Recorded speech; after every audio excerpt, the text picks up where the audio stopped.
Difference ఎలా ఉంది? ఏముంది, ఎక్కడ చూసినా ఒకటే కదా.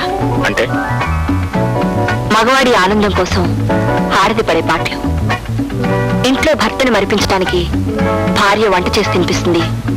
క్లబ్ డాన్సర్ తన ఒంటి వంపులతో మగవాడిని తన్మయపరచాలని తాతహలాడుతుంది.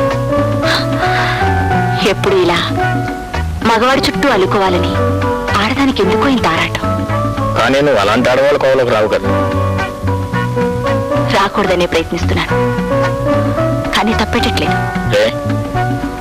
నన్ను సృష్టించిన దేవుడు కూడా మగవాడేగా. ఆడవాళ్ళందరి మనసులు ఒకే మైనంతో తయారు చేశాడేమో.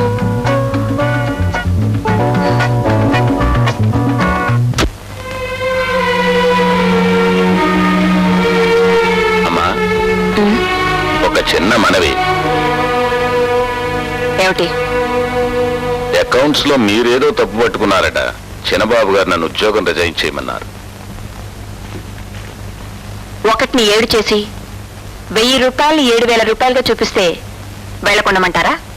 నిజమేనమ్మా. ఇప్పుడు నన్ను ఇలా అర్థాంతరంగా తీసేసి ఈ అకౌంట్స్ అన్ని ఎలా మేనేజ్ చేయగలరు?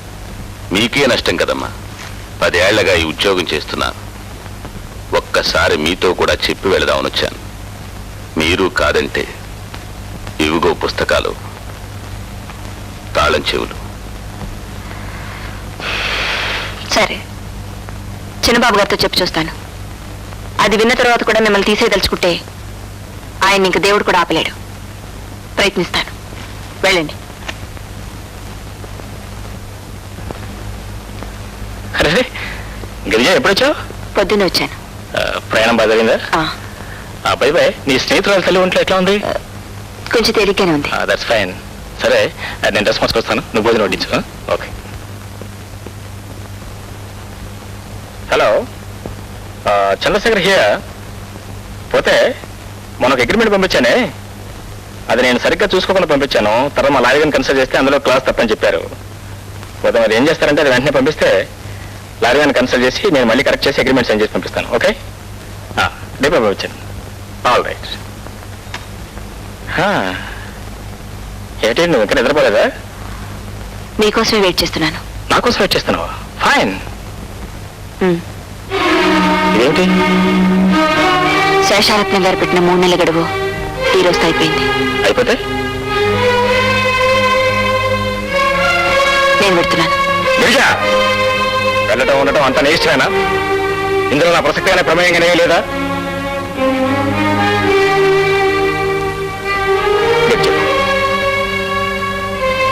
నీ బాధ ఏంటో నాకు తెలుసు. నీ మనసును ఎంత గాయపరిచానో కూడా నాకు అర్థమైంది.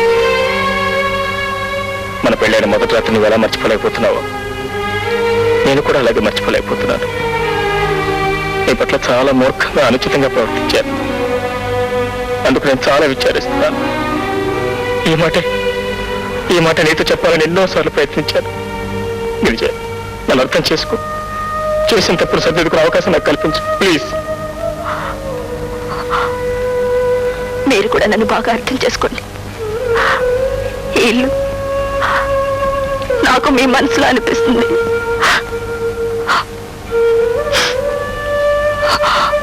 ఇంట్లో ఉండడం అంటే మీ మనసులో ఉండడమేగా. కానీ నాకు మీ మనసులో చోట్లేదండి. నా మనసులో నీ చోట్లేగా నువ్వెలానుకున్నావు? అవునండి, నాకు తెలుసు మీ మనసులో నాకు చోట్లేదు.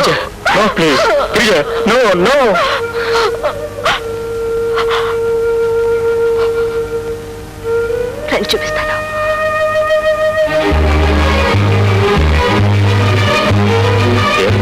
ఏంటి?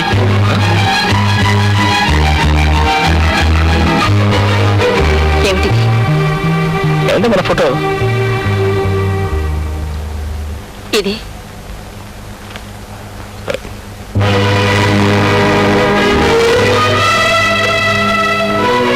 ఈ ఫోటో నీ దగ్గరికి ఎలా వచ్చింది?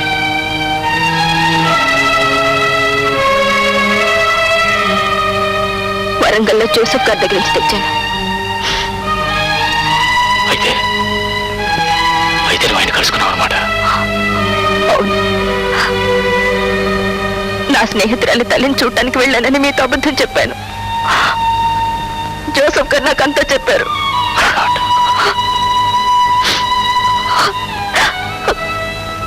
ఇప్పుడు చెప్పండి,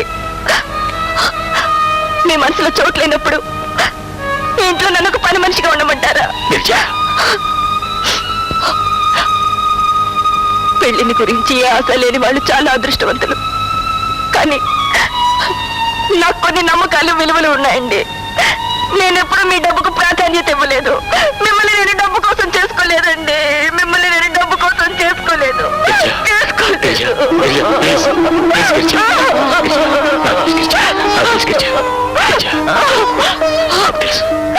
దయచేసి నన్ను వదిలిపెట్టండి. నేను ఎలా వచ్చానో అలాగే వెళ్ళిపోతాను. నన్ను ఒంటరివాణ్ణి చేసిన వెళ్ళద్దు. ఇన్నాళ్ళు ఆ ఒంటరితనం భరించలేక నేను స్నేహితులతో కాలక్షేపం చేశాను. ఈ 3 నెలల నీ సహచర్యంతో ఆ ఒంటరితనం పటాపంచలైపోయింది. ఇప్పుడు నువ్వు నన్ను వదిలేసి వెళ్ళిపోతే మళ్ళీ ఆ ఒంటరితనం నన్ను రాక్షసులా కబళించి వేస్తుంది. ప్లీజ్ ప్లీజ్ అండర్స్టాండ్ మీ గిరిజా. నేను నిన్ను మనసారా ప్రేమిస్తున్నాను. నువ్వు లేకపోతే నేను బ్రతకలేను గిరిజా. ఒంటరివాణ్ణి అయిపోతాను. కుమ్ములు కుమ్ములు చచ్చిపోతాను గిరిజా. నన్ను అర్థం చేసుకో ప్లీజ్ ప్లీజ్ గిరిజా. ప్లీజ్ నన్ను అర్థం చేసుకో గిరిజా.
హలో, ఎవరు కావాలి?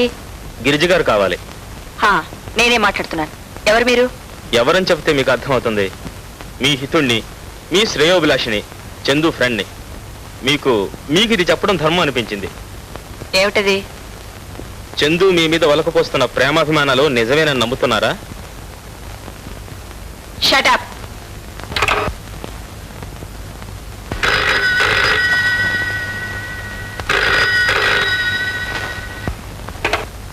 హలో.